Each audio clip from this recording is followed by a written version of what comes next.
পইচা কেনেকৈ বচাব লাগে?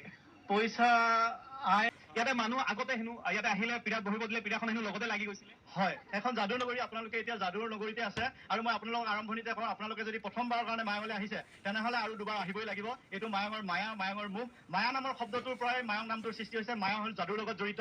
আপুনি যিবোৰ কথা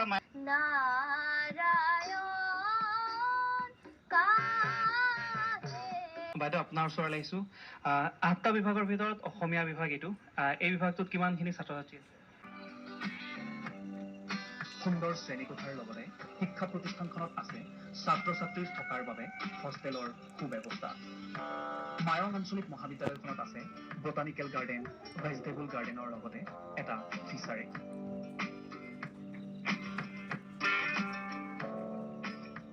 আমাৰ টোটেল এইখন কলেজত 8টা ডিপাৰ্টমেণ্ট আছে। 6টা ছাবজেক্ট আছে BA কোৰ্চৰ কাৰণে।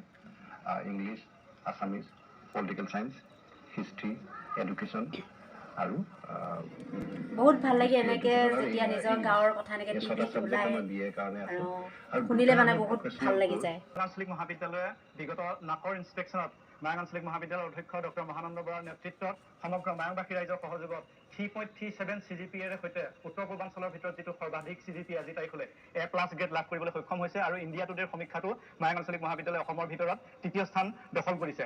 এইটো আটাইতকৈ ডাঙৰ কথাটো হ'ল নাকৰ PI টিমক আমি এই ডেকাৰ্ড হেণ্ডলুমৰ প্ৰশিক্ষণৰ যিটো কাৰ্যসূচী, এই কাৰ্যসূচীটোৰ জৰিয়তে তেওঁলোকৰ মনোযোগ আকৰ্ষণ কৰিবলৈ সক্ষম হৈছিলোঁ আৰু বেষ্ট প্ৰেক্টিছত আমি যিমান নম্বৰ নাকৰ PI টিমে দিব লাগে সিমান নম্বৰে তাৰমানে 100% আমি নম্বৰ লাভ কৰিবলৈ সক্ষম হৈছিলোঁ আৰু গুৱাহাটী বিশ্ববিদ্যালয়ে আমাক উচ্চ প্ৰশংসা কৰিছে মায়ং আঞ্চলিক মহাবিদ্যালয় লোৱা এই বেষ্ট প্ৰেক্টিছটোৰ উদ্যোগক।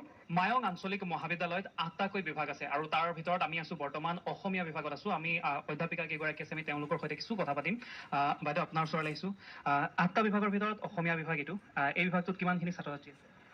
আমাৰ এতিয়া আছে 137। মানে এইটো মেজৰ আৰু বাকীটো মাইনৰিটি আছেই, আটাইখিনিয়ে অসমীয়াতে হৈ গৈ। হয়, কিন্তু মেজৰ হিচাপে 137 আছে। বাইদেউ আপোনাৰ ওচৰলৈ আহিছো। অসমীয়া বিভাগ যিসকল ছাত্ৰ ছাত্ৰী আছে তেওঁলোক আমি কোৱা হয় যে বাকী ডিপাৰ্টমেণ্টতকৈ অকণমান বেলেগ হয়। তেওঁলোকে সাহিত্যত কবিতাৰ পৰা আৰম্ভ কৰি উপন্যাসলৈ বিভিন্ন ক্ষেত্ৰত জড়িত থাকে বা তেওঁলোকে লিখা মেলা কৰে। এই ডিপাৰ্টমেণ্টটোত আপোনাৰ কেনেকুৱা লাগে বা কাম কৰি কেনেকুৱা লাগিছে ছাত্ৰ ছাত্ৰীসকলৰ সৈতে? কাম কৰি মানে ভালেই লাগিছে, কিয়নো আমাৰ ছাত্ৰ ছাত্ৰীসকলক আহে মানে যথেষ্ট দুৰ্বল ছাত্ৰ ছাত্ৰীখিনি আমি পাওঁ, কিন্তু তথাপি তেওঁলোকৰ মাজত আমি সেই আত্মবিশ্বাসটো আনি দিওঁ যে তেওঁলোকেও জীৱনত কিবা এটা নহয় কিবা এটা কৰিব পাৰিব, এনেকৈ তাৰমানে আগবঢ়াই নিয়াৰ চেষ্টা কৰোঁ আমি। মই বাইদেউ আপোনাৰ ওচৰলৈ আহিছো। এইখন নাকৰ A+ গ্ৰেড কৰিছে। হয়, আপুনি কি ক'ব আচলতে সেই বিষয়টোক লৈ? মহাবিদ্যালয়খন এটা খুব সুন্দৰ এটা তেওঁলোকে সুনাম পাইছে। হয়, আমি গোটেইখিনি শিক্ষকে মিলি বা আমাৰ লগত ছাত্ৰ ছাত্ৰীখিনিও আমি খুব কষ্ট কৰিছিলোঁ। আমি ৰাতিপুৱাৰ পৰা কেতিয়াবা 7-8 বজাৰ পৰা ৰাতিপুৱা আমি ৰাতি 8-9-10 বজালৈকে মই নিজেই থাকোঁ। গুৱাহাটীৰ পৰা আহি ৰাতি 9 বজালৈকে ইয়াত কাম কৰি মই আকৌ উভতি যাওঁ নিজে গাড়ী চলাই। আমি যথেষ্ট কষ্ট কৰিছোঁ, প্ৰতিজন শিক্ষকে আমি কষ্ট কৰিছোঁ আৰু সেই কষ্টৰ ফলটো আমি পাইছোঁ, তাৰ কাৰণে খুব ভাল লাগে আমাৰ। এইবাৰ আহিছোঁ অনুষ্ঠানবোৰৰ মাজলৈ, কিন্তু তাৰ আগতে আমি কিছু কথা পাতিম এই মহাবিদ্যালয়খনৰ ছাত্ৰ ছাত্ৰীসকলৰ সৈতে। আমাৰ বহু কেইগৰাকী ছাত্ৰ ইয়াতে আছে, ছাত্ৰীসকল আছে, কিন্তু সকলোৱে মনে মনে আছে। আমি কিন্তু কথা পাতিম তেওঁলোকৰ সৈতে, তেওঁলোকে কি কৰিছে আজিৰ দিনটোত, কি কৰিছে বিশেষকৈ কেম্পাছত, কাৰণ আমি তেওঁলোকৰ সৈতে মত বিনিময় কৰিবলৈ আহিছোঁ। ছাত্ৰ এগৰাকী আছে, দুগৰাকী ছাত্ৰ আছে, অকণ ইফালে আহিলে আমাৰ সুবিধা হ'ব কথা পাতিবলৈ। কি ক'ব আজিৰ দিনটো এইদৰে আমি ইয়াতে উপস্থিত আহিছোঁ আৰু বিভিন্ন অনুষ্ঠান আৰু ছাত্ৰ ছাত্ৰীসকল কলেজখনৰ বিষয়ে কি ক'ব বিচাৰিব? প্ৰথমতে ধন্যবাদ জনাইছোঁ আপোনালোকে আমাৰ মাজত আহি উপস্থিত হৈছে। ধুনীয়াকৈ আপোনালোকে চালে, আমিও ধৰক আপোনালোকক অহাৰ কাৰণে ভালেই পালোঁ। প্ৰথম কথা হ'ল আমি গোটেই উত্তৰ পূৰ্বাঞ্চলৰ ভিতৰতে প্ৰথম স্থান পাইছিলোঁ নাকৰ A+ গ্ৰেড। তাতে আমি বহুত কষ্ট কৰিলোঁ, ছাৰসকলৰ আৰু গোটেই মায়ংবাসীৰ বহুত সহায় সহযোগিতা পাইছোঁ। সেইটো আমি ভাল সফলতা পালোঁ। গতিকে আপোনালোকে আহিছে, ভাল লাগিছে আমাৰ। ধন্যবাদ। কি হ'ল মাত নোহোৱা যে সকলোৰে একবাৰ জোৰকে চিঞৰি দিব লাগে, জোৰকে। এয়া হৈছে মায়ং মহাবিদ্যালয়ৰ ছাত্ৰ ছাত্ৰীসকলৰ জোচ আৰু আমি তেওঁলোকৰ সৈতে কিছু কথা পাতিম। খুব ধুনীয়াকৈ হাঁহি আছে। কি নাম তোমাৰ? মিছ মুবাছিৰা খাতুন। তুমি কোন ফাৰ্ষ্ট ছেমিষ্টাৰৰ। ইয়াতে সকলোখিনি ফাৰ্ষ্ট ছেমিষ্টাৰৰ নেকি? হয় ছাৰ। সকলো নতুন? হয়। কেনেকুৱা লাগিছে নতুনকৈ? ভালেই লাগিছে, বহুত ভাল লাগিছে। কলেজৰ বঁটাঘাত লাগিছে নেকি? লাগিছে। হয়। তোমাৰ কি ক'বা? কি নাম? ইভানা পাৰ্জিন। হয় নেকি? চব নতুন। আৰু ইয়াতে পুৰণা চিনিয়ৰ কোন আছে? অকণমান চিনিয়ৰ, গোটেইখিনি ফাৰ্ষ্ট ছেমিষ্টাৰ নেকি? সেইফালেও চিনিয়ৰে কেইটা দম দিয়ে নেকি? নিদিয়ে। নিদিয়ে? চিনিয়ৰে নিদিয়ে। চব ঠিকে আছে। আমি কথা পাতিম তেওঁলোকৰ সৈতে, কিন্তু এইখিনিতে আমি এটি ছাত্ৰ ছাত্ৰীসকলে বৰগীত তেওঁলোকে পৰিৱেশন কৰিব। সেই বৰগীতটো আৰম্ভণিতে, অনুষ্ঠানৰ আৰম্ভণিতে শুনি ল'ব বিচাৰিছোঁ।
যাদুৰ নগৰী মায়ঙত আছো আৰু মায়ং আঞ্চলিক মহাবিদ্যালয় কেম্পাছত আছো। আজি দিনটো ইয়াতে পাৰ কৰিম আৰু ইতিমধ্যে আপোনালোকে বৰগীতেৰে আমাৰ অনুষ্ঠান আৰম্ভ হৈছে।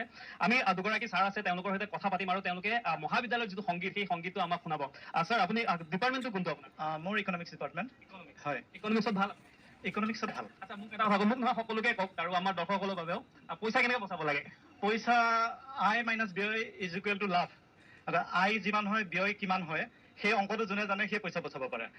সদায় আয় চাই ব্যয় কৰিব লাগে আৰু আয়ৰ পৰিমাণ সৰ্বাধিক কৰিবলৈ সদায় চেষ্টা কৰিব লাগে। কিন্তু আটাইতকৈ ডাঙৰ কথা, আপুনি যিটো অংকৰ কথা কৈছে, এই অংকটো কাৰো মিলিয়ে নাহে যে। সেইটো নিমিলে। সেইটো কাৰোবাৰ মিলে নেকি অংকটো? আয় আৰু ব্যয়ৰ যিটো ব্যৱধান, সেইটো মানে ডিফাৰেন্সটো যিমানে বেছি কৰিব পাৰিব সিমানে প্ৰফিটটো হ'ব। আয়তকৈ ব্যয় সদায় কম হ'ব লাগিব। আপোনাৰ মই অফিচ ষ্টাফৰ। হয়, অফিচ চলাওঁতে কেনেকুৱা সমস্যা আহে। কেতিয়াবা কি ক'ম, মানে সমস্যা ইমান আছে? হয়, চব কৰিব বাৰু ঠিক আছে, কথা পিছত পাতিম। মহাবিদ্যালয়ৰ যিটো সংগীত, এই সংগীতটো অকণমান শুনাব, ছাৰসকলে শুনাব, আমি তেওঁলোকৰ পৰা শুনিম আৰু লগতে সহযোগ কৰিব ছাত্ৰ ছাত্ৰীসকলে। যাদুৰে দেশতে উজ্বলি উঠিছে জ্ঞানৰে এগছি বন্তি, জ্ঞানৰে এগছি বন্তি, আহা যাওঁ আগুৱাই পোহৰকে ধিয়াই, আহা যাওঁ আগুৱাই পোহৰকে ধিয়াই, অজ্ঞান এন্ধাৰ বিনাশী, অজ্ঞান এন্ধাৰ বিনাশী, যাদুৰে দেশতে উজ্বলি উঠিছে জ্ঞানৰে এগছি বন্তি, জ্ঞানৰে এগছি বন্তি, এয়াই আমাৰ দেশ, এয়াই যাদুৰ দেশ। কোৱা হয়, আমি শুনো দেই, আমি নাজানো। ইয়াতে মানুহ আগতে হেনো ইয়াতে আহিলে পীড়াত বহিব দিলে, পীড়াখন হেনো লগতে লাগি গৈছিলে। হয়, এখন যাদুৰ নগৰী। আপোনালোকে এতিয়া যাদুৰ নগৰীতে আছে আৰু মই আপোনালোকক আৰম্ভণিতে কওঁ, আপোনালোকে যদি প্ৰথমবাৰৰ কাৰণে মায়ঙলৈ আহিছে তেনেহ'লে আৰু দুবাৰ আহিবই লাগিব। এইটো মায়ঙৰ মায়া, মায়ঙৰ মোহ। মায়া নামৰ শব্দটোৰ পৰাই মায়ং নামটোৰ সৃষ্টি হৈছে। মায়া হ'ল যাদুৰ লগত জড়িত। আপুনি যিবোৰ কথা মায়ঙক লৈ শুনিছে সেইবোৰ কিন্তু বাস্তৱত এটা সময়ত ঘটিছিল, কাৰণ 400তকৈ অধিক মন্ত্ৰপুথি তেনেকুৱা আপুনি পাইছোঁ। উৰণ মন্ত্ৰ, লক্ষী মন্ত্ৰ, আপুনি অদৃশ্য হৈ যাব পৰা মন্ত্ৰ, উৰি যাব পৰা মন্ত্ৰ, নিদ্ৰাবান, টেকেলি বান, থুমুৰি বান, এনেকুৱা ধৰণৰ বাঘ বশ কৰিব পৰা মন্ত্ৰ, আপোনাৰ মোহিনী মন্ত্ৰ আছে। আপুনি যদি কাৰোবাক মোহিব পাৰে, আপুনি এতিয়াও মোহিনী মন্ত্ৰৰ সাধনা আছে। মোহিনী আকৌ বহুত ধৰণৰ, ৰাজমোহিনী, পুৰুষ মোহিনী, স্ত্ৰী মোহিনী, মেল মোহিনী। আপুনি যদি মেল এখন সভা এখন মোহিব খোজে, মোহিনী মন্ত্ৰ। স্ত্ৰীক মোহিব খুজিলে স্ত্ৰী মোহিনী, স্ত্ৰীয়ে ব্যৱহাৰ কৰে আকৌ পুৰুষ মোহিনী। আপুনি যদি ওপৰৰ অফিচাৰক মোহিব খোজে তেতিয়া ৰাজমোহিনী। এইবোৰ সাধনা এতিয়াও আছে আৰু সঁচাকৈ মায়ঙখন মন্ত্ৰৰ দেশ হয়, যাদু মন্ত্ৰৰ দেশ হয়। আগতে যিমানবিলাক তন্ত্ৰ মন্ত্ৰৰ সাধনা আছিল, আগতে ধৰক অদৃশ্য হ'ব পাৰিছিল, উৰি যাব পাৰিছিল, মানুহ নিধন কৰিব পাৰিছিল, কাল দীক্ষা মন্ত্ৰৰ সাধনা আছিল। সেইবোৰ তন্ত্ৰ মন্ত্ৰৰ সাধনা নাই। কিন্তু হ'লেও কিন্তু মায়ঙত এতিয়াও আপুনি 60 বছৰৰ ঊৰ্ধৰ প্ৰতি ঘৰ মানুহলৈ যাওক, কলেজৰ চৌপাশে থকা যে মানুহবোৰ আছে তেওঁলোকৰ 60 ঊৰ্ধৰ মানুহবিলাকক যাওক, আপোনাক এটা হ'লেও মন্ত্ৰ গাই শুনাব। ধন্যবাদ থাকিলে। আৰু কোনে যাদু মন্ত্ৰ মন্ত্ৰ চন্ত্ৰ কোনে মাতি থকা নাই?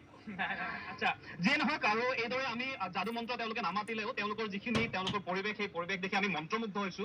আৰু এইখিনিতে আমি শুনিব বিচাৰিছো এটি দিহানাম।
মায়ং মহাবিদ্যালয়ৰ পৰিৱেশ মায়াময় কৰি তুলিলে দিহানামটিয়ে। আৰু এই মুহূৰ্তত মই আছো প্ৰাক্তন কেইগৰাকীমান ছাত্ৰ ছাত্ৰী, তেওঁলোকৰ সৈতে কিছু কথা পাতিম।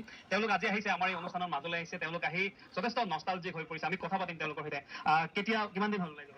মোৰ 3 মাহ হৈছে ইয়াৰ পৰা। কলেজখনত আহি কেনেকুৱা বহুত ভাল লাগিছে। মানে মনত পৰিছে দিনবোৰলৈ? পৰিছে। কি মনত পৰিছে? আগতে আমি এখন কলেজত 3 বছৰ কৰিলো, চব মানে যিমান 3 বছৰ কোৰ্চ কৰিছিলো, সেইটো বিভোগ TTM-ৰ। তো এনেকুৱা প্ৰগ্ৰামবিলাক আমি আগতে এনজয় কৰিছিলো। পঢ়াই মনত পৰিছে নে আৰু কিবা? আগতে পৰিবাৰৰ কথা মনত পৰিছে?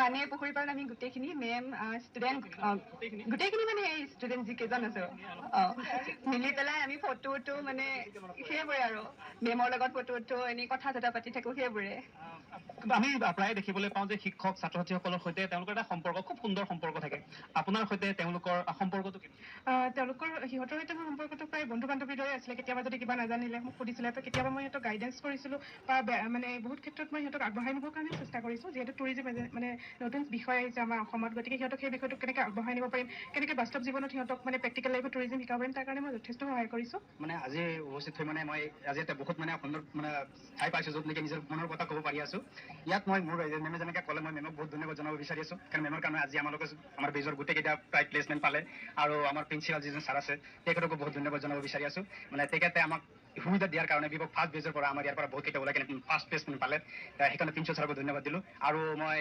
যিবিলাক নতুন ষ্টুডেণ্ট আহি আছে আমাৰ পিছৰ পৰা যিবিলাক ষ্টুডেণ্ট বিভাগত এডমিশ্যন ল'ব সেইসকলক মানে আহ্বান জনাইছোঁ যে সিহঁতে যাতে এইটো কোৰ্চ কৰে আৰু সিহঁতো মানে ভাল প্লেচমেণ্ট পাব বুলি আশা ৰাখিছোঁ খুব ভাল লাগিলে তেওঁলোকৰ সৈতে কথা পাতি আমি কথা পাতি যাম আৰু বহু ছাত্ৰ ছাত্ৰী আছে মুঠতে আজি কেম্পাছ এই অনুষ্ঠানৰ জৰিয়তে মায়াং মহাবিদ্যালয়ৰ কেম্পাছত আমি আছো আৰু ছাত্ৰ ছাত্ৰীসকলৰ সৈতে মত বিনিময় কৰিম আৰু বিভিন্ন অনুষ্ঠান তেওঁলোকে পৰিৱেশন কৰিব আৰু দেখুৱাই যাম এই মুহূৰ্তত তেওঁলোকে পৰিৱেশন কৰিব এটি নেপালী নৃত্য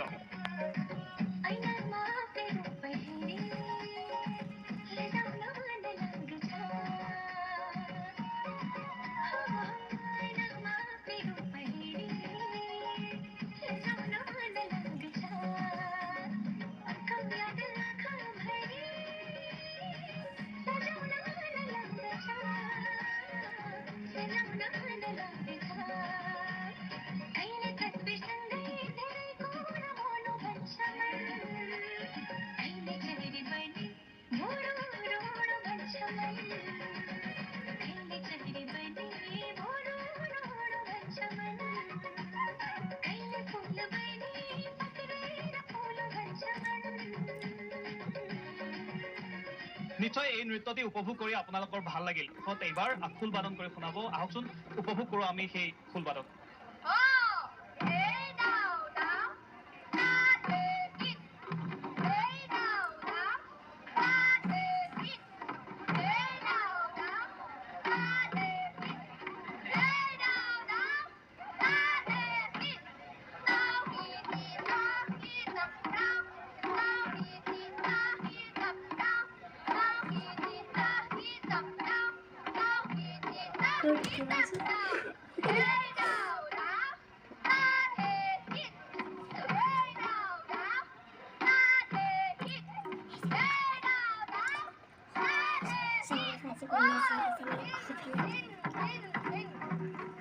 কণ শিশুহঁতে খুব সুন্দৰকৈ খোল বাদন কৰি আপোনালোকক দেখুৱালে আৰু এই মুহূৰ্তত সাজু হৈছে ছাত্ৰ ছাত্ৰীসকল আৰু তেওঁলোকে কাৰ্বি নৃত্য এটা কৰিব আৰু তেওঁলোক ইতিমধ্যে সাজু হৈছে আহকচোন উপভোগ কৰোঁ এইসকল ছাত্ৰ ছাত্ৰীৰ কাৰ্বি নৃত্য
কাৰ্বি নৃত্যটোৱে ৰঙীন কৰি পেলালে মহাবিদ্যালয়খনৰ পৰিৱেশ এই কেম্পাছৰ পৰিৱেশ আৰু এইবাৰ বিহুলৈ আহিছে এইসকল ছাত্ৰ ছাত্ৰী তেওঁলোকে বিহু নৃত্য কৰিব কিন্তু তাৰ পূৰ্বে কিছু কথা পাতিব বিচাৰিছো বিহু নাচিবলৈ সাজু আছো কেনেকুৱা লাগিছে আজিৰ দিনটো বহুত ভাল লাগিছে নতুনকৈ এদিন নাপাইছোঁ এনেকুৱা তো বহুত ভাল লাগিছে আৰু আজি বহাগৰ বতৰ হয় কিন্তু বিহু বুলি ক'লে আমাৰ সদায় বহাগ হয়তো সেইটোতো হয় বিহু বুলি ক'লে সদায় বহাগে হয় কি ক'বা কেনেকুৱা লাগিছে ভাল লাগিছে আজিৰ দিনটো হয় বিহু নাচিবলৈ সাজু আছো গৰম লাগিছে চাগে লাগিছে বহুত গৰম হয় তথাপিও নাচিম তথাপিও নাচিবলৈ সাজু আমি আৰু সকলো সাজুনে অকণমান জোৰকে অকণমান আগবাঢ়িলে ভাল হয় এইফালে এইফালে যদি আমাৰ কেমেৰা ঢুকি পাই আমি কিছু কথা পাতিম তেওঁলোকে পিছফালে আছে আচলতে তেওঁলোকে পিছুৱা এইকাৰণে আছে কেমেৰা সন্মুখত আহিব লাজ কৰিছে কিছু কি কয় গৰম লাগিছে ন অঁ লাগিছে বহুত গৰম লাগিছে নাই ইমান লগা নাই কিমান লাগিছে কিমান মানে হিচাপ কৰি যদি দিব পৰা হ'ব নেকি কেই কিলো লাগিছে নাই হিচাপ কৰিব নোৱাৰি ন নোৱাৰি কি ক'বা কেনেকুৱা লাগিছে আজিৰ দিনটো ভাল লাগিছে বিহু নাচিবলৈ সাজু একেলগে সাজু তেনেহ'লে আপোনালোকে সাজু হওক আৰু উপভোগ কৰক বিহু নৃত্য সকলো ছাত্ৰ ছাত্ৰী একেলগে নাচিব আৰু লগে লগে আমাৰ অনুষ্ঠান শেষ কৰিম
সুন্দৰ পৰিৱেশ আৰু আজি আমি দিনটো পাৰ কৰিলো মায়াং আঞ্চলিক মহাবিদ্যালয় সকলোকে ছাত্ৰ ছাত্ৰীসকলে সকলোকে মন্ত্ৰমুগ্ধ কৰি ৰাখিলে আৰু কেম্পাছ এই অনুষ্ঠানৰ জৰিয়তে আজি আমি পাৰ কৰিলো এই মহাবিদ্যালয়খন এটা সুন্দৰ পৰিৱেশ আৰু এই কলেজখনৰ যিসকল বহুত সময়ৰ পৰা এনেকৈ মোবাইলটো ধৰি আছোঁ আৰু হাত বিষাই গৈছে গতিকে তোমালোকে সকলোৱে যিবিলাকে চাই আছা আৰু ইয়াতে যিমানবিলাক বন্ধু বান্ধৱী আছে সকলোকে ভিডিঅ'টো শ্বেয়াৰ কৰা আৰু এটা চবে লাইক কৰি দিয়া আৰু ভিডিঅ'টো সকলোকে কৈ দিবা ফোন কৰি যে চেনেলটো যাতে ছাবস্ক্ৰাইব কৰে